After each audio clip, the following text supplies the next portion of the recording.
Assalamualaikum warahmatullahi wabarakatuh.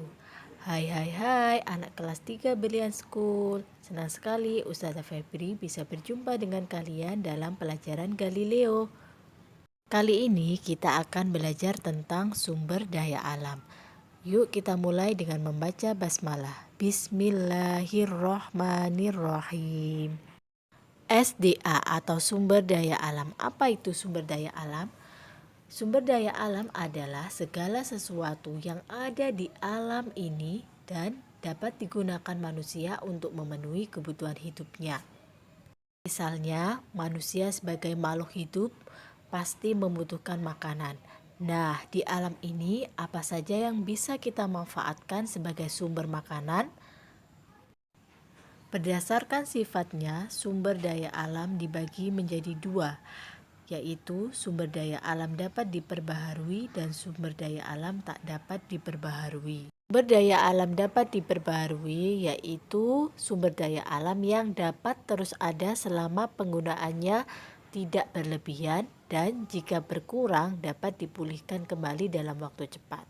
Contohnya seperti tumbuhan bisa kita pulihkan dalam kegiatan pertanian dan perkebunan. Hewan bisa kita pulihkan dalam kegiatan peternakan. Mikroorganisme atau mikroba adalah organisme yang berukuran sangat kecil sehingga untuk melihatnya memerlukan mikroskop.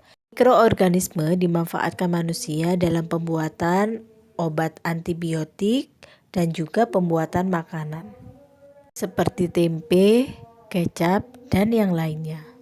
Matahari, angin, dan air yang masih dapat kita manfaatkan sampai saat ini. Sumber daya alam tak dapat diperbaharui, yaitu kekayaan alam yang jumlahnya terbatas karena penggunaannya lebih cepat dibandingkan proses pembentukannya. Dan jika habis, sangat sulit dan tidak mungkin untuk menyediakannya kembali. Contohnya seperti minyak bumi, emas, dan bahan tambang yang lainnya. Berdasarkan asalnya, sumber daya alam dibagi menjadi dua. Satu, sumber daya alam hayati. Dua, sumber daya alam non-hayati. Hayat artinya hidup, berarti sumber daya alam hayati yaitu sumber daya alam yang berasal dari makhluk hidup. Contohnya adalah hewan dan tumbuhan. Sedangkan sumber daya alam non-hayati, non artinya tidak, hayati hidup berarti sumber daya alam yang bukan berasal dari makhluk hidup, contohnya tanah, air, dan juga bahan tambang. Di bumi ini Allah menciptakan berbagai macam jenis tumbuhan dan tumbuhan tersebut dimanfaatkan manusia untuk bermacam-macam kebutuhan. Yang pertama, untuk bahan pakaian kita bisa memanfaatkan tumbuhan apa? Iya, betul, tumbuhan kapas. Selanjutnya, untuk sumber makanan kita bisa memanfaatkan tanaman padi, jagung, sayur-sayuran, buah-buahan, dan masih banyak yang lainnya. Untuk bahan bangunan kita bisa memanfaatkan kayu jati. Untuk bahan perabotan rumah tangga kita bisa memanfaatkan rotan, bambu untuk dijadikan kursi.